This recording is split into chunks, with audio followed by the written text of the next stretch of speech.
दोस्तों अगर आप भी महेंद्र सिंह धोनी को दुनिया का सबसे महान खिलाड़ी और कप्तान मानते हैं तो वीडियो को लाइक जरूर कीजिएगा। दोस्तों रविंद्र जडेजा ने पहले अपनी गेंदबाजी से हैट्रिक लेकर चेन्नई को जीत दिलाई और मैन ऑफ द मैच बने, लेकिन फिर अपना अवार्ड अपने भगवान महेंद्र सिंह धोनी के नाम कर जब जडेजा ने बीच मैदान में धोनी के पैर छूकर आशीर्वाद लिया तो ये नजारा देखकर तो क्रिकेट जगत ही नहीं बल्कि खुद धोनी की पत्नी साक्षी हैरान हो गई और उनकी आंखें फटी की फटी रह गई। तो आखिर क्यों अचानक धोनी के छुए रविंद्र जडेजा ने पैर? यह नजारा देखकर कैसा था? धोनी का रिएक्शन कैसे? गुरु शिष्य की परंपरा का पालन करते हुए रविंद्र जडेजा झुक गए धोनी के चरणों में। ये खूबसूरत लम्हा तो हम आपको इस वीडियो में जरूर दिखाएंगे, लेकिन उससे पहले आपको क्या लगता है महेंद्र सिंह धोनी और जडेजा में कौन है सबसे खतरनाक खिलाड़ी? नीचे कमेंट करके जरूर बताएं। दोस्तों आईपीएल का सबसे जबरदस्त मुकाबला चेन्नई सुपर किंग और कोलकाता नाइट राइडर के बीच चेपॉक के मैदान पर खेला गया। इस मुकाबले में सबसे पहले कोलकाता नाइट राइडर को बल्लेबाजी करने का मौका मिला, लेकिन इस मौके को कोलकाता ने अच्छे से भुना नहीं पाया क्योंकि 85 रनों के स्कोर पर टीम के 5 बल्लेबाज पवेलियन जा चुके थे। लेकिन कप्तान श्रेयस अय्यर अपनी टीम के लिए एक अच्छा योगदान देने की पूरी कोशिश कर रहे थे, लेकिन एक तरफ से विकेट का पतन हो रहा था।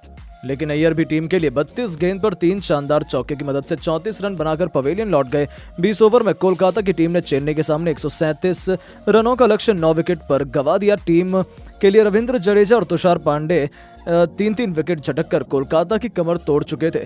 इस लक्ष्य का पीछा करने उतरी चेन्नई की शुरुआत कुछ खास नहीं रही। 27 रनों के स्कोर पर पहला विकेट सचिन रविंद्र के रूप में गिर गया, लेकिन उसके बाद कप्तान ऋतुराज गायकवाड़ और डेरिल मिचेल ने मिलकर टीम की पारी को संभाला और एक के बाद एक कई चौके छक्के लगाकर मैच का पूरा रुख पलट दिया। वहीं ऋतुराज गायकवाड़ ने अर्धशतक ठोक दिया, लेकिन डेरिल मिचेल टीम के लिए 25 रन बनाकर पवेलियन लौट गए। इसके बाद शिवम दुबे का जबरदस्त तूफान देखने को मिला। इन्होंने 18 गेंद पर 28 रन बनाकर चेन्नई को जीत की दहलीज तक पहुंचा दिया और चेन्नई ये मुकाबला बड़ी आसानी के साथ विकेट से अपने नाम कर गई। ऋतुराज गायकवाड़ 62 रन बनाकर इस मैच में नाबाद रहे। टीम की ऐतिहासिक जीत के बाद पूरा स्टेडियम खुशी से झूम उठा। हर तरफ चेन्नई के नारे लग रहे थे। मैच खत्म होने के बाद रविंद्र जडेजा को इस मैच में बेहतरीन गेंदबाजी करने के लिए मैन ऑफ द मैच का अवार्ड दिया गया। ये अवार्ड लेने के बाद वो काफी भावुक हो चुके थे। जैसे रूम की तरफ आगे बढ़ रहे थे उन्होंने महेंद्र सिंह धोनी को देखा और जडेजा सीधा उनके पास चले गए और जाते ही उन्होंने धोनी के पैर छू लिए। यह नजारा देखकर तो धोनी की आंखें फटी की फटी रह गईं। वहीं साक्षी भी पूरी तरह से दंग हो चुकी थी। स्टेडियम में बैठे दर्शक भी हैरान थे। धोनी ने तुरंत जडेजा का कंधा पकड़कर उन्हें उठाया और दिल से लगा लिया और फिर धोनी ने पीठ थपथपाते हुए उन्हें आशीर्वाद दिया। इस लम्हे ने तो हर किसी का दिल जीत लिया। फिर जडेजा और धोनी काफी देर तक मैदान में एक साथ बातचीत करते हुए दिखाई दिए। हर कोई इन दोनों के इस लम्हे को देखकर सलाम कर रहा है। ये अब लम्हा सोशल मीडिया पर भी खूब वायरल हो रहा है। लोग इसे बेहद पसंद कर रहे हैं। लेकिन दोस्तों अब आपको क्या लगता है महेंद्र सिंह धोनी और रविंद्र जडेजा में कौन है सबसे खतरनाक खिलाड़ी? नीचे कमेंट करके जरूर बताएं। दोस्तों कोलकाता और चेन्नई के बीच खेला गया जबरदस्त मुकाबला रविंद्र जडेजा और तुषार देशपांडे की घातक गेंदबाजी के आगे नतमस्तक हुए कोलकाता के बल्लेबाज। फिर अपने बल्ले से तबाही मचाकर चेन्नई के बल्लेबाजों ने रच दिया नया कीर्तिमान। तो आखिर किस खिलाड़ी ने दिलाई अपनी टीम को कभी न भूलने वाली जीत? किस बल्लेबाज ने ठोके तूफानी अर्धशतक? कौन सी टीम बनी इस मैच में विजेता? किस गेंदबाज ने लिया सबसे अधिक विकेट? कौन सा खिलाड़ी बना मैन ऑफ द मैच? खेले गए इस मुकाबले की रोमांचक हाईलाइट तो हम आपको जरूर दिखाएंगे, लेकिन उससे पहले आपको क्या लगता है रविंद्र जडेजा और धोनी में कौन है सबसे खतरनाक खिलाड़ी? नीचे कमेंट करके जरूर बताएं। दोस्तों अब तक के आईपीएल इतिहास का सबसे ज्यादा रोंगटे खड़े कर देने वाला मुकाबला चेन्नई के एमए चिदंबरम स्टेडियम में खेला गया। इस मुकाबले में आईपीएल की दो सबसे खतरनाक टीम कोलकाता नाइट राइडर और चेन्नई सुपर किंग आमने सामने थी। मैच में चेन्नई के कप्तान ऋतुराज गायकवाड़ ने टॉस जीतकर पहले गेंदबाजी करने का फैसला किया। वहीं मेहमान टीम कोलकाता नाइट राइडर को बल्लेबाजी करने के लिए आमंत्रित किया। टीम की तरफ से ओपनिंग की शुरुआत करने मैदान पर दो खूंखार बल्लेबाज फिलिप सॉल्ट और सुनील नारायण उतरे। वहीं चेन्नई की तरफ से पहला ओवर लेकर आए तुषार देशपांडे। चेन्नई की शुरुआत तो बेहद शानदार हुई क्योंकि पहले ही ओवर की पहली गेंद पर तुषार देशपांडे ने टीम को पहली सफलता दिला दी। फिलिप सॉल्ट बिना खाता खोले पवेलियन लौट गए, लेकिन उसके बाद सुनील नारायण का बल्ला तो रुकने का नाम ही नहीं ले रहा था। वहीं उनके साथ रघुवंशी भी भरपूर दे रहे थे। ये दोनों बल्लेबाज मुस्तफिजुर रहमान से लेकर शार्दुल ठाकुर, यहाँ तक कि तुषार देशपांडे हर गेंदबाजों की जमकर कुटाई की। दोनों बल्लेबाज अपनी टीम के स्कोर को रॉकेट की रफ्तार की तरह आगे बढ़ा रहे थे।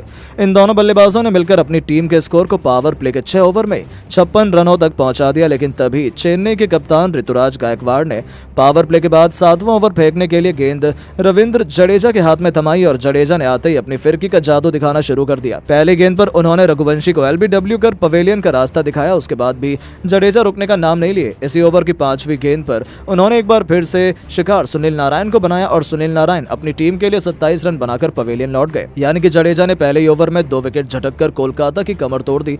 उसके बाद भी रविंद्र जडेजा रुकने का नाम नहीं लिए। टीम के लिए एक बार फिर 9वां ओवर फेंकने आए रविंद्र जडेजा और अपने इस ओवर की पहली गेंद पर उन्होंने इस बार वेंकटेश अय्यर को पवेलियन का रास्ता दिखाकर चेन्नई सुपर किंग को मैच में बेहतरीन वापसी कर दी। 64 रनों के स्कोर पर कोलकाता के 4 बल्लेबाज पवेलियन जा चुके थे। इसके बाद श्रेयस अय्यर मैदान पर बल्लेबाजी कर रहे थे। उनका साथ देने रमनदीप आए, लेकिन ये भी केवल 13 रन बनाकर पवेलियन लौट गए। इसके बाद मैदान पर बल्लेबाजी करने रिंकू सिंह आए और इन दोनों बल्लेबाजों ने मिलकर अपनी टीम के स्कोर को 100 रनों के पार पहुंचाया। लेकिन 16 ओवर की चौथी गेंद पर रिंकू सिंह भी तुषार देशपांडे के शिकार हो गए और 9 रन बनाकर पवेलियन लौट गए। लेकिन अब मैदान पर आ चुके थे कोलकाता के सबसे खतरनाक बल्लेबाज आंद्रे रसेल। इन दोनों बल्लेबाजों के कंधों पर पूरी जिम्मेदारी थी, लेकिन रसेल भी कुछ खास नहीं कर पाए। वो केवल टीम के लिए 10 रनों का योगदान देकर तुषार देशपांडे के शिकार हो गए। लेकिन अब मैदान पर बल्लेबाजी करने आए अनुकूल रॉय, लेकिन तब तक खुद कप्तान श्रेयस अय्यर भी 34 रन बनाकर पवेलियन लौट गए। 135 रनों के स्कोर पर टीम के 8 बल्लेबाज जा चुके थे। कोलकाता की टीम ने चेन्नई के सामने 20 ओवर में 9 विकेट खोकर 137 रनों का लक्ष्य दिया। इस लक्ष्य का पीछा करने उतरी चेन्नई के 2 सबसे खतरनाक बल्लेबाज ऋतुराज गायकवाड़ और सचिन रविंद्र। वहीं कोलकाता की तरफ से पहले ओवर लेकर आए टीम के सबसे खतरनाक गेंदबाज मिचेल स्टार्क। चेन्नई के बल्लेबाज धीरे धीरे अपने स्कोर को आगे बढ़ा रहे थे। पहले ओवर में चेन्नई के बल्लेबाजों ने मिलकर 4 रन बटोर लिए। टीम के लिए दूसरा ओवर लेकर आए वैभव अरोड़ा बेहद ही शानदार गेंदबाजी का नजारा दिखा रहे थे।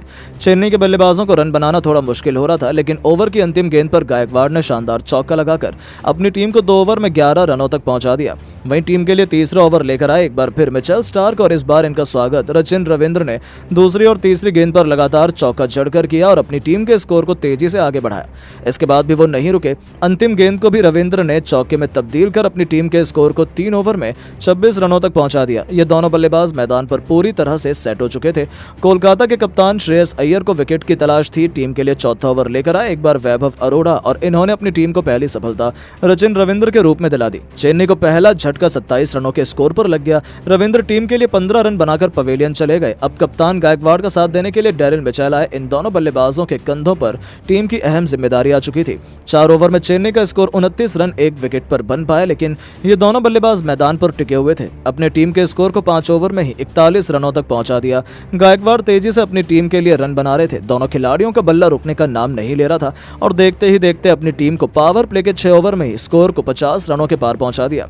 चेन्नई के एक से एक बल्लेबाज मैदान पर आते गए और अपने अंदाज में अपनी टीम के लिए बेहतरीन प्रदर्शन दिखाते गए और यह मुकाबला चेन्नई सुपर किंग ने बड़ी आसानी से अपने नाम कर लिया। टीम की जीत देखकर पूरा स्टेडियम खुशी से झूम उठा। लेकिन दोस्तों, अब आपको क्या लगता है, महेंद्र सिंह धोनी और ऋतुराज गायकवाड़ में कौन है बेहतर कप्तान? नीचे कमेंट करके जरूर बताएं। दोस्तों, आईपीएल 2024 के सबसे एक्साइटिंग और थ्रिलर मैच के लिए हर कोई बेकरार था, जिसमें महेंद्र सिंह धोनी के सामने चुनौती लेकर खड़ी थी गौतम गंभीर की कोलकाता नाइट राइडर्स। चेपॉक के मैदान पर सभी ने सोचा था कि एक बेहद ही रोमांचक मैच खेला जाएगा, लेकिन महेंद्र सिंह धोनी की चेन्नई ने एक ऐसा करिश्मा कर दिखाया जिसने तो गौतम गंभीर के चाहने वालों का दिल ही तोड़कर रख दिया। और धोनी ने एक बार फिर बताया कि आखिर क्यों वो दुनिया के महानतम कप्तानों में से एक है। जी हां, पहले ऋतुराज गायकवाड़ ने कोलकाता को बल्लेबाजी करने का न्योता दिया, तो फिर धोनी के सबसे बड़े हथियार रविंद्र जडेजा ने अपनी फिरकी का ऐसा मायाजाल बुना कि एक ही ओवर में लगातार 2 विकेट चटकाकर जडेजा ने कोलकाता की कमर तोड़ दी। तो अगले ही ओवर में उन्होंने एक और शिकार कर कोलकाता को बुरी तरीके से तहस नहस कर दिया। जडेजा ने नारायण रघुवंशी और वेंकटेश अय्यर का शिकार बहुत जल्द कर जहां कोलकाता का टॉप ऑर्डर तहस नहस किया, तो फिर तुषार देशपांडे के साथ मिलकर उनके तेज गेंदबाजों ने तो कोलकाता को एक एक रनों के लिए तरसाया और 20 ओवर में कोलकाता बड़ी मुश्किल से केवल 137 रन ही बना पाई। अब इतने छोटे से लक्ष्य का पीछा करना तो चेन्नई के लिए कहां मुश्किल था। कोलकाता के गेंदबाजों ने बहुत कोशिश की, लेकिन धोनी के आगे उनकी एक न चली और चेन्नई ने आसानी से मुकाबला अपने नाम कर न केवल कोलकाता के विजय रथ को रोका, बल्कि एक बार फिर ऐलान कर दिया कि वो यहां आईपीएल चैंपियन बनने के लिए आए हैं। लेकिन चेन्नई की जीत जैसे ही सामने आई, एक बार फिर इसका पूरा क्रेडिट महेंद्र सिंह धोनी को दिया जाने लगा। ऐसा हम नहीं बल्कि दुनिया के कई बड़े बड़े दिग्गजों का भी मानना है। जी हां दोस्तों, सबसे पहले तो चिन्ह थाला के नाम से मशहूर सुरेश रैना का कहना है कि bow down to Mahendra Singh Dhoni. भले ही ऑफिशियल कप्तान ऋतुराज है, लेकिन सब देख सकते हैं कि आखिर मैदान में असली कप्तानी करी किसने है। मैं तो पहले से कहता हूं कि जब तक धोनी मैदान में है, उनसे लाइमलाइट कोई छीन ही नहीं सकता है। उन्होंने जैसे जडेजा का इस्तेमाल किया, उन्होंने एक बार फिर दिखा दिया कि वो क्यों दुनिया के बेस्ट कप्तान है। चेन्नई की ये जीत कमाल की थी। चेन्नई इस बार भी आईपीएल चैंपियन जरूर बनेंगे, मुझे पूरा भरोसा है माही भाई पर। तो वहीं दोस्तों, ऑस्ट्रेलिया के महानतम कप्तान रिकी पॉन्टिंग का भी ऐसा मानना है। उन्होंने कहा है कि कोलकाता जैसी टीम जो आसानी से 200 रन बना सकती थी, उसे चेन्नई ने केवल 134 रन पर रोक दिया। यह धोनी के सपोर्ट के बिना संभव नहीं था। चेपॉक के मैदान पर धोनी की चेन्नई को हराना इनविजिबल हो चला था। कोई भी टीम यहाँ पर जीत नहीं पाती। इस मैच को देखकर तो ऐसा लगा लग रहा है कि चेन्नई को आईपीएल 2024 का चैंपियन बनने से कोई नहीं रोक सकता, भले ही रेस में कोई भी हो। मुझे लगता है कि एक बार फिर चेन्नई आसानी से फाइनल में जाएगी। यहाँ तक कि दोस्तों खुद पाकिस्तान के दिग्गज खिलाड़ी शोएब अख्तर का भी ऐसा ही मानना है। उन्होंने कहा है कि भारत की हिस्ट्री में यदि कोई सबसे महान कप्तान आज तक हुआ है तो वो धोनी है, और आप उनके सामने कैसे सोच सकते हैं कि अपनी टीम को लेकर जाएंगे और उनके घर पर ही जीतेंगे। गंभीर अच्छे कोच हैं लेकिन धोनी से बेहतर नहीं, मुझे पहले ही पता था कि कुछ ऐसा ही होने वाला है। कोलकाता के बल्लेबाजों ने बड़े शॉट खेलने का ट्राई किया, उन्होंने कितनी डॉट बॉल खेली हैं आपने देखा, यही उनकी सबसे बड़ी गलती थी। धोनी ने कोलकाता की कमजोरी का बखूबी फायदा उठाया, तभी तो वो इतने महान कप्तान हैं। उनके अलावा दोस्तों अब तो खुद God of cricket Sachin Tendulkar भी धोनी को सलाम कर रहे हैं। जी हाँ दोस्तों, उन्होंने कहा है कि महेंद्र सिंह धोनी जितने काम, कूल और कंपोज होकर उनकी अपनी टीम को सब हैंडल करते हैं, वो क्वालिटी उनसे सीखने लायक है। मुझे पता है कि वो कप्तान नहीं है लेकिन असली कप्तान तो वही है।